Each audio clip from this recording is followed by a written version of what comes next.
આગામી 3 દિવસ હજુ પણ નહીં મળે ગરમીમાંથી કોઈ રાહત. આગાહી કરી છે અંબાલાલ પટેલે. અંબાલાલ પટેલનું અનુમાન છે કે સોમવારથી ગરમીમાં ઘટાડો થશે. બંગાળના ઉપસાગરનું ચક્રવાત 24 થી 26 મે વચ્ચે તબાહી સર્જી શકે છે અને બંગાળના ઉપસાગર અને અરબ સાગરના ભેજના પગલે ગુજરાતમાં 26 મે થી 4 જૂન વચ્ચે આંધી વંટોળ સાથે વરસાદ પડશે. તો 26 થી 28 મેની વચ્ચે રાજ્યના અનેક ભાગોમાં પવનની ગતિ વધારે જોવા મળશે. અમદાવાદમાં 40 કિલોમીટર, કચ્છમાં 50 કિલોમીટરની ઝડપે આંચકાનો પવન ફૂંકાવાની શક્યતા છે. 14 થી 28 જૂન વચ્ચે નિરંતર ચોમાસું ગુજરાતમાં આવવાનું અંબાલાલ પટેલનું અનુમાન છે. રાજ્યમાં આગામી સમયમાં વાતાવરણ કેવું રહેશે એ અંગે જાણવા માટે અંબાલાલ પટેલને જ પૂછીશું. અંબાલાલ કાકા, હવે આગામી સમયમાં આપને શું લાગી રહ્યું છે? કેવું વાતાવરણ રહેશે? હજી હાલમાં કાળઝાળ ગરમી છે. દેશ દશાથી ગરમીમાંથી હવે ધીરે ધીરે રાહત મળે તેવી શક્યતા છે. બંગાળના ઉપસાગરનું જે ચક્રવાત છે એ તારીખ 24 થી 26માં ભારે તબાહી સૂચક રહેશે અને ત્યાંનો ભેજ અને અરબ સાગરનો ભેજમાં વિન્ડ ગસ્ટ ડબલી રહેશે અને જેના કારણે તારીખ 26 થી 4 જૂન વચ્ચે 26 મેથી 4 જૂન વચ્ચે વરસાદ થશે અને ગરમીમાંથી ઘણી રાહત મળશે.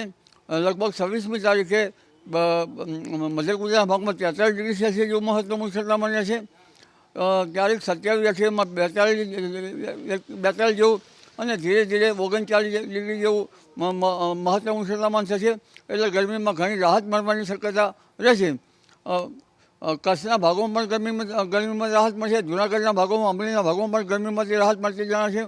એટલે હવે ધીરે ધીરે ગરમીમાંથી મોટી રાહત મળતી જણાશે અને તારીખ 26 થી 4 જૂન વચ્ચે આંધી વંટોળ સાથે કેટલાક ભાગોમાં વરસાદ થશે. પણ તારીખ 26 થી 28માં વિન્ડ ગસ્ટ ડબલી હશે. અમદાવાદના ભાગોમાં લગભગ 40 કિલોમીટર ઉપરની વિન્ડ ગસ્ટ આંચકાનો પવન ફૂંકાશે. કચ્છના ભાગમાં 50 કિલોમીટર ઉપર આંચકાનો પવન ફૂંકાશે. જૂનાગઢના ભાગમાં પણ આંચકાનો પવન ફૂંકાશે.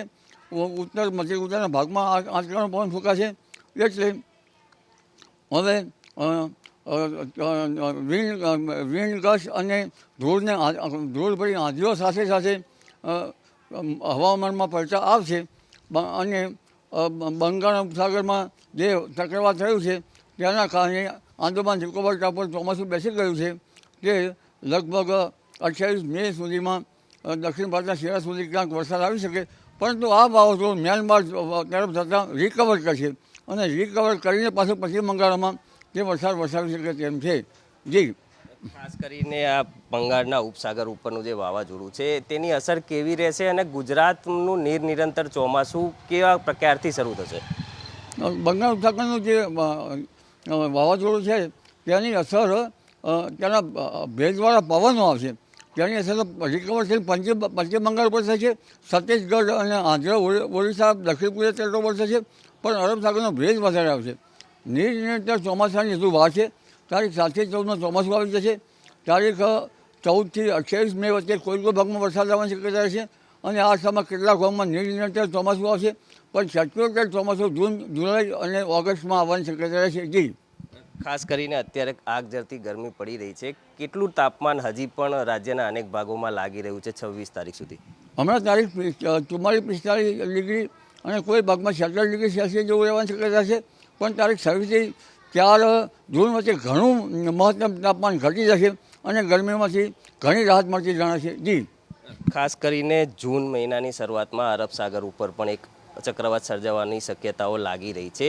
એ જે ચક્રવાત છે તેની અસર ગુજરાત ઉપર કેવી રહેશે અને બંગાળના ઉપસાગરના ચક્રવાતની પણ અસર ગુજરાત ઉપર કેવી રહેશે? બંગાળ ઉપસાગરમાં 30મી જૂન બાદ પુનઃ હલચલ જોવા મળશે. અરબ સાગરમાં લગભગ મહિના એન્ડમાં જૂનની શરૂઆતમાં હલચલ જોવા મળશે. 8મી જૂને દરિયામાં પવનો બદલાશે અને ત્યારબાદ ભારે પવનની ગતિ સાથે આ અરસામાં રાજ્યના ભાગમાં વરસાદ થવાની શક્યતા રહેશે. પરંતુ આ નિરંતર ચોમાસું ન કહી શકાય. ત્યાર પછી જે આદ્રા નક્ષત્રમાં આવશે વરસાદ અને જે પુનર્વસુ નક્ષત્રમાં આવતા નિરંતર ચોમાસું આવી જશે. જી, અરબ સાગરનું જે ચક્રવાત છે તેની અસર ગુજરાત ઉપર કેટલી રહે એવું લાગી રહ્યું છે? અરબ સાગરનું ચક્રવાત થાય તો ઓમાન તરફ જાય તો તેની અસર ન રહી શકે, પરંતુ અરબ સાગરના મધ્યમાં થાય તો દક્ષિણ સૌરાષ્ટ્રના ભાગોમાં તેની અસર થાય, સુરતના ભાગોમાં પણ અસર થાય. હમણાં જે આંધી વંટો સાથે વરસાદ થવાની શક્યતા છે એ હવાના વલસાડના ભાગો, સુરતના ભાગો અને દક્ષિણ સૌરાષ્ટ્રના ભાગોમાં થવાની શક્યતા રહેશે અને ગુજરાતના ભિન્ન ભિન્ન ભાગોમાં આ રોહિણી નક્ષત્રનો વરસાદ થવાની શક્યતા રહેશે. જી.